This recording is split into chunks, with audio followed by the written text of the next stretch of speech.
আসসালামু আলাইকুম রহমতুল্লাহি আবরাকাত। বিসমিল্লাহ, আলহামদুলিল্লাহ, ওসসালাতু ওয়াসসালামু আলা রসুলিল্লাহ।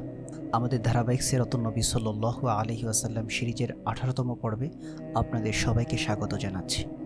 গত পর্বে আমরা ইতিহাসের এমন এক দৃশ্য অবলোকন করেছি যা যুগ যুগ ধরে মানবতাকে ক্ষমতার মহত্ব শিখিয়েছে।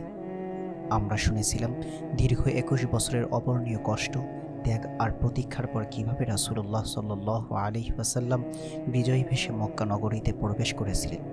কিন্তু তার আগমনের কোনো প্রতিশোধের আগুন জ্বলেনি, বরং জ্বলেছিল ক্ষমার আলো। তিনি তার প্রাণের শত্রুদের জন্য ঘোষণা করেছিলেন সাধারণ ক্ষমা। সেই দৃশ্য ছিল ইসলামের শান্তির বার্তার এক জীবন্ত প্রতিচ্ছবি। কিন্তু বিজয়ের মাধ্যমে কি সব পরীক্ষা শেষ হয়ে যায়? ইতিহাসের নিয়ম হলো প্রতিটি বড় বিজয়ের পর আসে আরও বড় পরীক্ষা। আজ আমরা সেই বিজয়ের পরবর্তী অধ্যায়ে যাত্রা করব। আমরা শুনব মক্কা বিজয়ের সংবাদ আরবদের বুকে কি ভয়ঙ্কর এক ষড়যন্ত্রের জন্ম দিয়েছিল। আজ আমরা হুনাইনের প্রান্তরে সেই ধুলোমাখা ময়দানে ফিরে যাব, যেখানে মুসলিম উম্মাহ তাদের ইতিহাসের অন্যতম কঠিন এক পরীক্ষার সম্মুখীন হয়েছিল।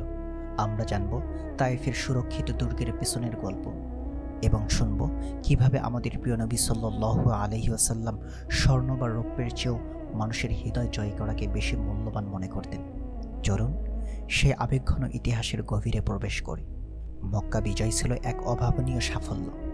আরবের আধ্যাত্মিক এবং রাজনৈতিক কেন্দ্র এখন ইসলামের হাতে। কিন্তু এই বিজয় আরবের দুটি গর্বিত যুদ্ধবাজ গোত্রের বুকে ঈর্ষার আগুন জ্বালিয়ে দিয়েছিল। তাদের একটি হলো হাওয়াজিন আর অন্যটি হলো সাকিফ। বংশগত আভিজাত্য আর সামরিক শক্তির অহংকারে তারা ছিল উন্মত্ত। তারা ভাবল কুরাইশদের পতনের পর এবার মুসলিমদের পরবর্তী লক্ষ্য হলো তারা। ইসলামের এই অপ্রতিরোধ অগ্রযাত্রাকে তারা নিজেদের অস্তিত্বের জন্য সবচেয়ে বড় হুমকি হিসেবে দেখল। তাই ইসলামকে চিরতরে স্তব্ধ করে দেওয়ার জন্য তারা এক বিশাল সামরিক জোট গঠন করল। হাওয়াজিন গোত্রের তরুণ ও অহংকারী নেতা মালিক ইবনে আওফ আর নাসিরের নেতৃত্বে প্রায় 20,000-এরও বেশি যোদ্ধার এক বিশাল বাহিনী প্রস্তুত হল। মালিক ইবনে আওফ তারুণ্যের উদ্দীপনায় এক ভয়ঙ্কর সিদ্ধান্ত নিল। সে তার সৈন্যদের নির্দেশ দিল, যুদ্ধের ময়দানে শুধু নিজেরা এলেই হবে না, সঙ্গে নিয়ে আসতে হবে নিজেদের স্ত্রী, সন্তান এবং সমস্ত গবাদি পশু এবং মূল্যবান সম্পদ। তার ধারণা ছিল যে যখন একজন যোদ্ধা তার চোখের সামনে তার পরিবার সম্পদকে বিপন্ন হতে দেখবে, তখন সে আর পিছু হটার কথা ভাববে না, বরং জীবনের শেষ রক্তবিন্দু দিয়ে লড়ে যাবে। এই অহংকারী বাহিনী মক্কা থেকে কিছুটা দূরে হুনাইন উপত্যকায় এসে তাদের মরণ ফাঁদ পাতল। রাসূলুল্লাহ সাল্লাল্লাহু আলাইহি ওয়াসাল্লাম গুপ্তচরের মাধ্যমে শত্রুদের এই বিশাল প্রস্তুতির খবর পেয়ে গেলেন। তিনি তৎক্ষণাৎ সাহাবীদের সাথে পরামর্শ করলেন। সিদ্ধান্ত হলো মক্কায় বসে শত্রুদের জন্য অপেক্ষা করা হবে না, বরং সামনে এগিয়ে গিয়েই তাদের মোকাবেলা করতে হবে। অষ্টম হিজরির শাওয়াল মাস, নবী করিম সাল্লাল্লাহু আলাইহি ওয়াসাল্লাম তার জীবনের সবচেয়ে বড় বাহিনী নিয়ে হুনাইনের দিকে রওনা দিলেন। মুসলিম বাহিনীর সদস্য সংখ্যা ছিল 12,000। 10,000 সেই নিবেদিত প্রাণ সাহাবী যারা মদিনা থেকে এসেছিলেন, আর 2,000 মক্কার নও মুসলিম যারা সদ্যই ঈমানের আলোয় আলোকিত হয়েছেন। এর আগে এত বিশাল বাহিনী মুসলিমরা কখনো দেখেনি। এই বিশাল সংখ্যা থেকে কিছু মুসলিমের মনে অজান্তেই এক ধারণার আত্ম অহংকার চলে আসে। তাদের কেউ কেউ বলাবলি করতে লাগলেন, আজ আমাদের পরাজিত করার মতো শক্তি কার আছে? আমরা তো সংখ্যায় অনেক। এই সামান্য আত্মতৃপ্তির কথাটি আল্লাহর কাছে অপছন্দনীয় হলো, কারণ মুসলমানের শক্তি তার সংখ্যায় নয়, তার বাহুবলে নয়। মুসলমানের শক্তি কেবল এক আল্লাহর ওপর ভরসায়। এই ছোট গর্বের কথাটি হুনাইনের প্রান্তরে এক কঠিন পরীক্ষার মঞ্চ তৈরি করে দিল। হুনাইন উপত্যকাটি ছিল দুই পাশে উঁচু উঁচু পাহাড় দিয়ে ঘেরা এক সংকীর্ণ গিরিপথ। মালিক ইবনে আওফ তার সেরা তীরন্দাজদের সেই পাহাড়ের ঢালে এবং গিরিপথের আড়ালে লুকিয়ে রেখেছিল। মুসলিম বাহিনী যখন ভোরের আবছা অন্ধকারে শান্ত মনে সে উপত্যকায় প্রবেশ করছিল, তখন তারা ছিল সম্পূর্ণ অপ্রস্তুত। তারা টেরও পায়নি ভয়ঙ্কর মৃত্যুফাত তাদের জন্য অপেক্ষা করছে। যেই না বিশাল মুসলিম বাহিনী উপত্যকার সবচেয়ে সংকীর্ণ অংশে প্রবেশ করেছে, ঠিক তখনই চারদিক থেকে নেমে এলো মৃত্যুর বাণ। বৃষ্টির মতো হাজার হাজার তীর এসে মুসলিম বাহিনীকে ছিন্ন ভিন্ন করে দিতে লাগলো। এই অভাবনীয় অতর্কীয় আক্রমণে বাহিনীর সামনের অংশে থাকা সৈন্যরা দিশেহারা হয়ে গেল। মুহূর্তের মধ্যে পুরো বাহিনীতে চরম আতঙ্ক ও বিশৃঙ্খলা ছড়িয়ে পড়ল। বিশেষ করে মক্কার নও-মুসলিম যারা এর আগে এমন ভয়ঙ্কর যুদ্ধের মুখোমুখি হয়নি, তারা প্রাণ ভয়ে পালাতে শুরু করল। তাদের পালায়ন দেখে অন্যদের মধ্যেও ভীতি ছড়িয়ে পড়ল। এক নিমিষে যুদ্ধের চিত্রনাট্য বদলে গেল। যে বাহিনী নিজেদের সংখ্যাধিক্য নিয়ে গর্ব করছিল, তারাই এখন পরাজিত সৈন্যের মতো ছত্রভঙ্গ হয়ে পালাচ্ছে। যখন চারদিকে শুধু পালায়ন আর আর্তনাদের শব্দ, যখন সাহাবীরা দিক বিদিক জ্ঞানশূন্য হয়ে ছুটছেন, ঠিক সেই চরম হতাশার মুহূর্তে সেই ভয়ঙ্কর দুর্গের মাঝে পাহাড়ের মতো অটল হয়ে দাঁড়িয়েছিলেন মাত্র একজন। তিনি আমাদের নেতা, আমাদের প্রিয় নবী রহমাতুল্লিল আলামিন হযরত মুহাম্মদুর রাসূলুল্লাহ সাল্লাল্লাহু আলাইহি ওয়াসাল্লাম। তার সঙ্গে ছিলেন মাত্র হাতে গোনা কয়েকজন সাহাবী, হযরত আবু বকর, হযরত ওমর, হযরত আলী এবং তেনার চাচা হযরত আব্বাস রাদিয়াল্লাহু তাআলা আনহুর মতো নিবেদিত প্রাণ কয়েকজন। নবীজি সাল্লাল্লাহু আলাইহি ওয়াসাল্লাম তার সাদা খচ্চরের পিঠে বসা আর লাগাম টেনে ধরে আছেন শত্রুদের দিকে এগিয়ে যাওয়ার জন্য। তিনি শত্রুদের হুঙ্কার দিয়ে বলেছিলেন, আনা নাবিয়্যু লা কাযিব, আনা ইবনুল মুত্তালিব, আমি নবী, এটা মিথ্যা নয়, আমি মুত্তালিবের সন্তান।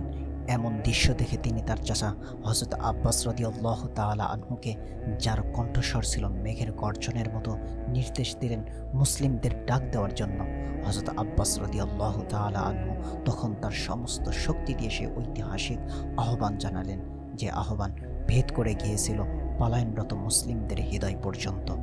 তিনি ডাক দিলেন, ইয়া মাশারাল আনসার, হে আনসার সম্প্রদায়, কোথায় তোমরা? ইয়া আসহাবাস সামুরা, হে গাছের নিচে বাইয়াত গ্রহণকারী, কোথায় তোমরা? এই ডাক যেন কোনো সাধারণ ডাক ছিল না, এই ছিল এক আত্মিক আহ্বান। যে আনসাররা একদিন নবীর জন্য নিজেদের সব কিছু বিলিয়ে দিয়েছিলেন, তারা এই ডাক শুনে থমকে দাঁড়ালেন। যাদের হুদাইবিয়ার প্রান্তরে গাছের নিচে দেওয়া শাহাদাতের শপথের কথা মনে পড়ে গেল, তারা ঘুরে দাঁড়ালেন। তাদের হৃদয়ে যেন বিদ্যুৎ খেলে গেল। আল্লাহর রাসূল সাল্লাল্লাহু আলাইহি ওয়াসাল্লাম বিপদে আর আমরা পালিয়ে যাচ্ছি, এ জীবন রেখে কী লাভ? চারদিক থেকে লাব্বাইক ইয়া রাসূলুল্লাহ, লাব্বাইক ইয়া রাসূলুল্লাহ, আমরা হাজির হে আল্লাহর রাসূল, আমরা হাজির ধ্বনি তুলে তারা ফিরে আসতে লাগলেন। মুহূর্তের মধ্যে যুদ্ধের মোড় ঘুরে গেল। পরাজিত মুসলিমদের সেই পালায়নরত দলটি এবার এক দুর্দমনীয় শক্তিতে পরিণত হলো। তারা সিংহের মতো ঝাঁপিয়ে পড়লেন শত্রুদের উপর। এমন রক্তক্ষয়ী যুদ্ধ হলো যে হাওয়াজিন ও সাকিফ গোত্রের অহংকার মাটির সঙ্গে মিশে গেল।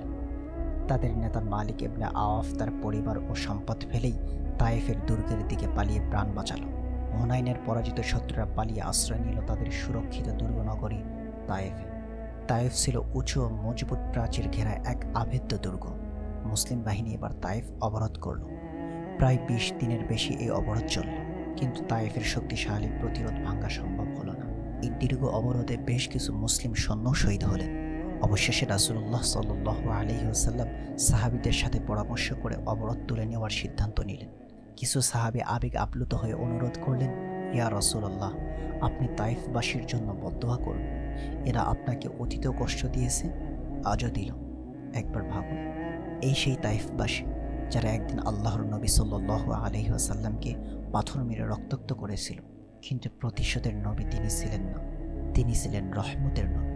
তিনি আকাশের দিকে তার দুটি পবিত্র হাত তুলে দোয়া করলেন, হে আল্লাহ, সাকিফ গোত্রকে তুমি সঠিক পথ দেখাও এবং তাদেরকে ঈমানের সাথে আমার কাছে নিয়ে এসো। সুবহানাল্লাহ। এই নববী আদর্শ শত্রু ধ্বংস করার নয়, বরং তার হেদায়েত কামনা করা। তার এই দোয়ার বরকতে কিছুদিন পর পুরো তায়েফবাসী স্বেচ্ছায় ইসলাম গ্রহণ করে মদিনায় হাজির হয়েছিল।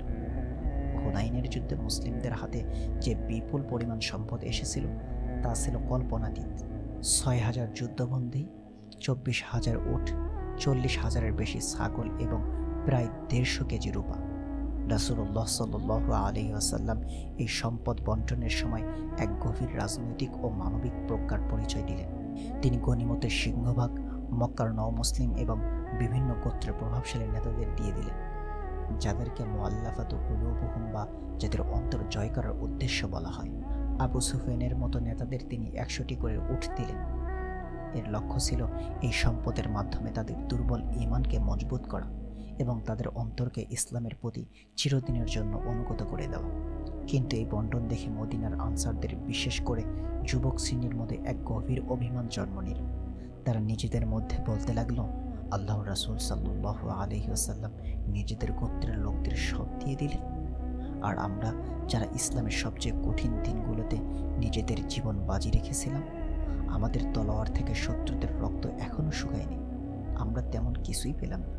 এই অভিমানের কথা রাসূলুল্লাহ সাল্লাল্লাহু আলাইহি ওয়াসাল্লামের কানে পৌঁছালে তিনি সকল আনসারদের এক বিশেষ তাঁবুতে একত্রিত হতে বললেন। তারপর তিনি তাদের সামনে দাঁড়ালেন এবং যে কথাগুলো বলছিলেন তা শুনে পাথরের হৃদয়ে গলে যাবে। তিনি বললেন, হে আনসার সম্প্রদায়, আমি শুনেছি তোমরা আমার উপর মনে কষ্ট পেয়েছ। আমাকে বলো, তোমরা কি পথহারা ছিলে না? আর আল্লাহ আমার মাধ্যমে তোমাদের সঠিক পথ দেখাননি? তোমরা কি নিঃস্ব ছিলে না? আল্লাহ তাআলা আমার মাধ্যমে তোমাদেরকে ধনী করেননি? তোমরা কি একে অপরের শত্রু ছিলে না? আর আল্লাহ তাআলা আমার মাধ্যমে তোমাদের অন্তরকে ভালোবাসার বন্ধনে আবদ্ধ করেননি? আনসাররা কান্নাজড়িত কণ্ঠে উত্তর দিল, নিশ্চয়, আল্লাহ এবং তার রাসূল সাল্লাল্লাহু আলাইহি ওয়াসাল্লামের অবদানই সবচেয়ে বড়।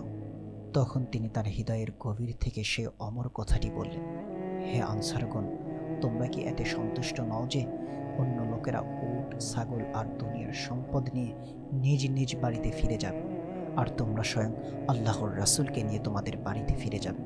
এরপর তিনি বললেন, সেই সত্তার কসম যার হাতে আমার প্রাণ, যদি সমস্ত মানুষ এক পথ দিয়ে চলে আর আনসাররা অন্য পথ দিয়ে চলে, আমি অবশ্যই আনসারদের পথেই চলব। এই কথাগুলো শোনার পর আনসারদের বুক ফাটা কান্নায় তাঁবুর আকাশ বাতাস ভারী হয়ে উঠল। তাদের চোখ থেকে আর অশ্রু নয়, যেন ভালোবাসার ঝর্ণাধারা বইতে লাগলো।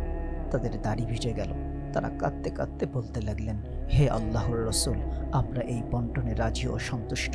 আমাদের আর কোনো চাওয়া নেই। আপনি আমাদের সঙ্গে থাকলেই আমাদের চলবে। রাসূলুল্লাহ সাল্লাল্লাহু আলাইহি ওয়াসাল্লাম সম্পদ দিয়ে অন্যদের অন্তর জয় করেছিলেন, আর আনসারদের প্রতি তার ভালোবাসা প্রকাশ করে শিখিয়েছিলেন যে ঈমানের মিলন পৃথিবীর সকল সম্পদের চেয়ে শ্রেষ্ঠ। আসুন আজকের এই হৃদয়স্পর্শী ঘটনাগুলো থেকে আমাদের জীবনের জন্য কিছু শিক্ষা গ্রহণ করি। হুনাইনের প্রাথমিক বিপর্যয় আমাদের কঠোরভাবে শিক্ষা দেয় যে বিজয় কখনোই সংখ্যা বা উপকরণের আধিক্য থেকে আসে না। বিজয় আসে কেবলই আল্লাহর সাহায্যে। অহংকার ও আত্মতৃপ্তি পতনের মূল কারণ। নেতা যদি ঝড়ের মাঝে পর্বতের মতো স্থির থাকে, তাহলে পুরো দলই ঘুরে দাঁড়ানোর শক্তি ও প্রেরণা খুঁজে পায়। রাসূলুল্লাহ সাল্লাল্লাহু আলাইহি ওয়াসাল্লামের অসীম বীরত্বই ছিল মুসলমানদের চূড়ান্ত বিজয়ের চাবিকাঠি।